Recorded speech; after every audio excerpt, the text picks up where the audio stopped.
एक फौजी की आंखों में आंसू हैं, उसके दिल में दर्द है।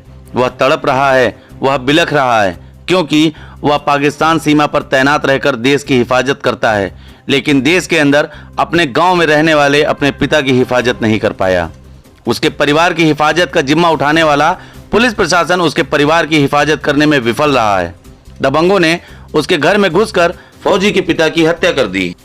देश की रक्षा करने वाले किसी सैनिक का इस तरह से बेबस होकर रोना और चीखना पूरे देश के लिए शर्मनाक है, क्योंकि जो हमारे रक्षक हैं, जो हमारे सैनिक हैं, जो हमारे देश की सुरक्षा की जिम्मेदारी उठाते हैं, यदि हमारा पुलिस प्रशासन उनके परिवार की सुरक्षा की जिम्मेदारी नहीं उठा पा रहा तो ऐसे सिस्टम पर भरोसा नहीं किया जा सकता।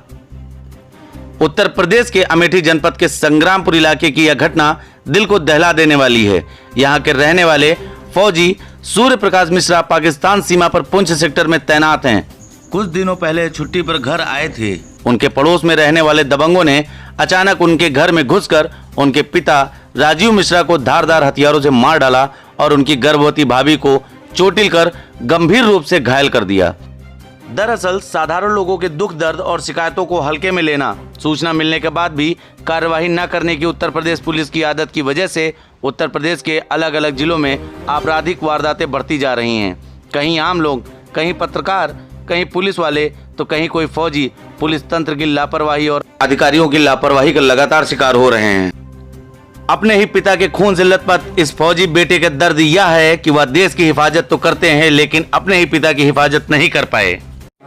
मेरा नाम सूर्य प्रकाश मिश्रा, मैं इंडियन आर्मी में तैनात हूँ और मैं पुंछ में हूँ। समस्या आज हम घर पे नहीं थे, हमारे पिताजी को मार दिए हमारे पड़ोसियों ने, घर में घुस के धारदार हथियार से मार के लिटा दिए और महिलाओं को भी मारा। हमारे घर में कोई था नहीं सर। विवाद ही था कि हमारा दीवार प्लास्टर हो रही थी, उसके बीच में कोई था नहीं। उसी बीच हमारे पड़ोसी 6-7 लोग थे, अशोक कुमार, वागीश कुमार, चंद्रमान, गौरव, सत्यम। पुलिस ने कोई कार्रवाई नहीं किया। पुलिस ने इसके पहले भी काफी बार विवाद हुआ, पुलिस को मौका दिया गया, लिए नहीं, कोई सूचना नहीं हुई, कुछ हुआ नहीं साहब। आज फिर एक बैग हमारे घर के ऊपर चढ़ के हमारे छत पे हमारे घर में घुस के, हमारे घर में कोई नहीं था इसलिए हमारे पिताजी को मार दिए। घटना की सूचना मिलने के बाद अमेठी की पुलिस अधीक्षक ख्याति गर्ग भारी फोर्स के साथ मौके पर पहुंची और उन्होंने यह दावा किया कि हमलावरों को जल्द गिरफ्तार किया जाएगा। क्या कह रही हैं अमेठी की महिला पुलिस अधीक्षक ख्याति गर्ग। शुक्लपुर गांव है, संग्रामपुर थाना क्षेत्र में, उसी में राजेंद्र मिश्रा जी हैं। ये अपने घर की दीवार पे तिराई कर रहे थे, प्लास्टर कर रहे थे। उसी में इनके बगल के घर के कुछ लोग हैं, उनके द्वारा उन पर हमला किया गया और उनको गंभीर चोटें आई और चोटों के सीक्वेंस में ही वो जैसे CHC यहाँ अमेठी में आए तो उनकी मृत्यु हो गई। इसी प्रकरण का संज्ञान लेकर सभी हम लोग मौके पे आए हैं और इसमें अभी घटनास्थल भी मेरे द्वारा जाकर निरीक्षण किया जाएगा और FSL को भी बुलाया गया है। तहरीर मिलते ही हम लोग इसमें मुकदमा पंजीकृत करके इसमें स्ट्रॉन्गेस्ट एक्शन लेंगे। उत्तर प्रदेश के मुख्यमंत्री योगी आदित्यनाथ लगातार पुलिस व्यवस्था को सही करने के लिए प्रयासरत हैं।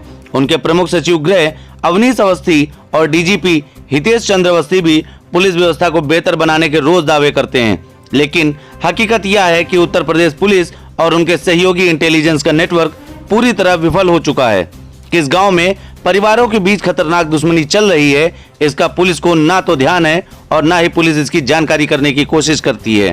किन लोगों के बीच हिंसक संघर्ष हो सकते हैं, कहां ऐसे विवाद हैं जहां हत्याएं हो सकती हैं, इन सारे विषयों पर पुलिस को पहले ही ध्यान लगाना चाहिए।